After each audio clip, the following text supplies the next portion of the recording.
Hello, the students of class 9th. How are you all? Hope you all are fine by God's grace. Today it is our 27th lecture, and in this lecture I am going to explain the chapter The Little Girl. The little girl is a girl named Kezia who is very afraid of his father, but one incident happens and her mind changed.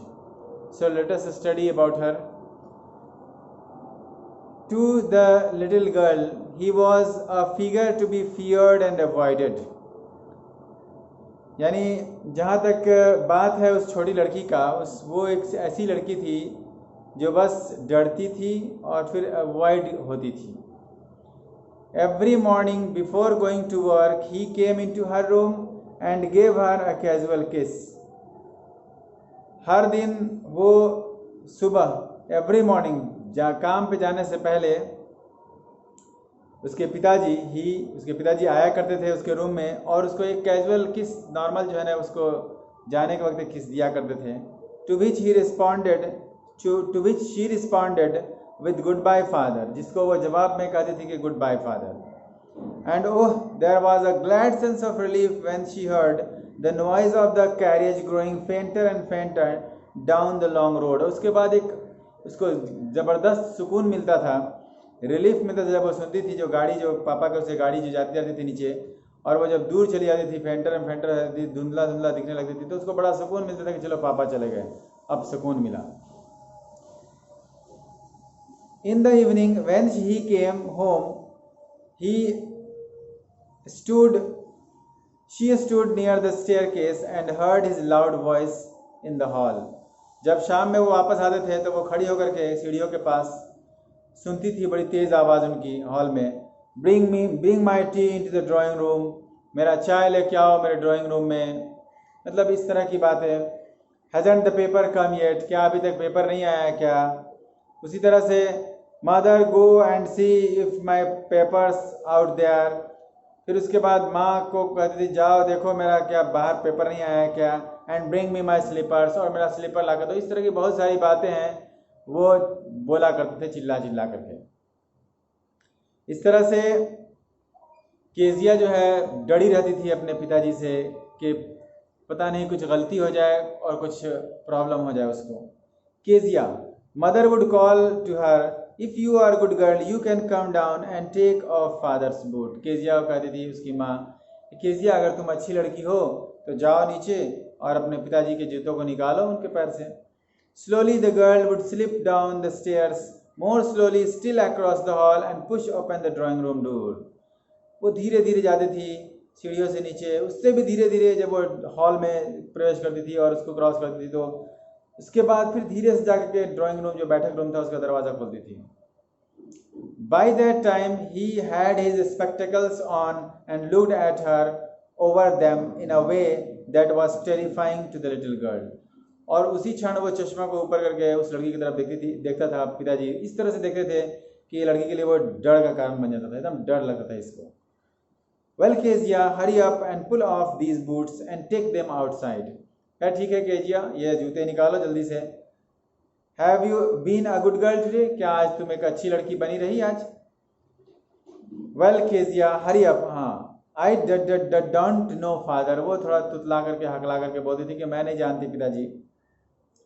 You don't know? If you stutter like this, mother will have to take you to the doctor. वो कहते इस तरह से तुम हकलाओगी, इस तरह से अगर तुतलाओगी तुम तो तुम्हारी माँ को तुम्हें डॉक्टर के पास ले जाना पड़ सकता है, तुम्हारी माँ तुम्हें डॉक्टर के पास ले जाएगी. She never stuttered with other people. वो कभी भी दूसरे जो लोग थे उसके सामने जो है ना केजिया वो हकलाती नहीं थी कभी. Had quite given it up, but only with father. मतलब बाकी लोगों के सामने तो वो बिल्कुल छोड़ ही दी थी इसको, लेकिन सिर्फ पिताजी के सामने ऐसा होता था. Because then she was trying so hard to say the word properly, क्योंकि उस वक्त वो बड़ी मुश्किल से वर्ड्स को कहने की कोशिश करती थी पिताजी के सामने. What's the matter? What are you looking so wretched about? क्या बात है, आज तुम इतनी घबराई हुई क्यों लग रही हो? रेच्ड, घबराई हुई क्यों लग रही हो? Mother, I wish you taught this child not to appear on this brink, on the brink of suicide. माँ, अब ये माँ उनकी अपनी माँ भी हो सकती है।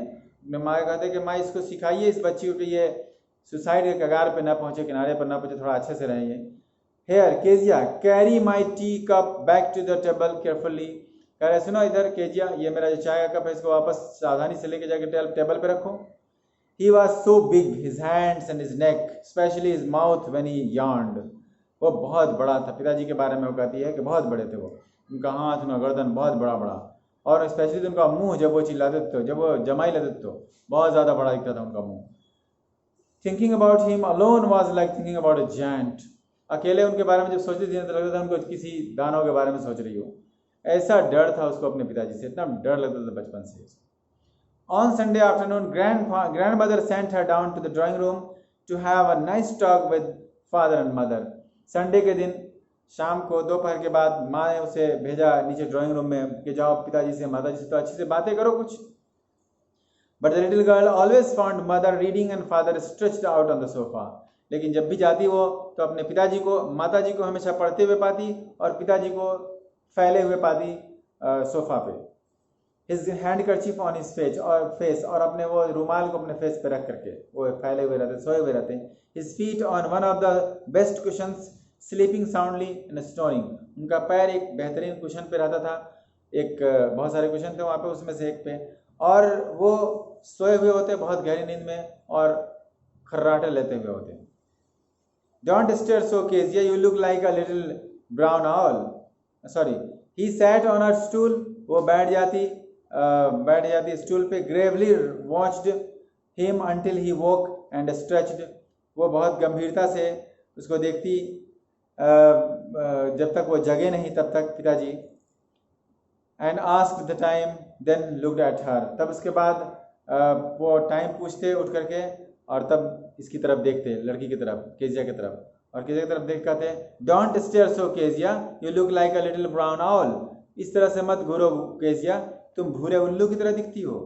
One day when she was kept indoors with a cold, her grandmother told her that father's birthday was next week. एक दिन वो ठंड की वजह से घर में ही थी, स्कूल नहीं गई थी, जिसकी वजह से उसकी माताजी उससे मिली, दादी जी, और कहती है कि अगले हफ्ते तुम्हारे पिताजी का जन्मदिन है। And suggested she should make him a pin cushion for a gift out of a beautiful piece of yellow silk. और वो उसको राय भी दी कि एक अच्छा सा उनके लिए गिफ्ट बना लो कुशन, पिन कुशन का, और किस चीज़ का, येलो सिल्क जो पीस है ब्यूटीफुल, उसी से बना करके। तो इस तरह से वो तैयार होती है उनके लिए कुशन बनाने के लिए, पिन कुशन। तो आगे क्या होता है इसे हम लोग अगले क्लास में देखेंगे। So that's all for today, have a nice day.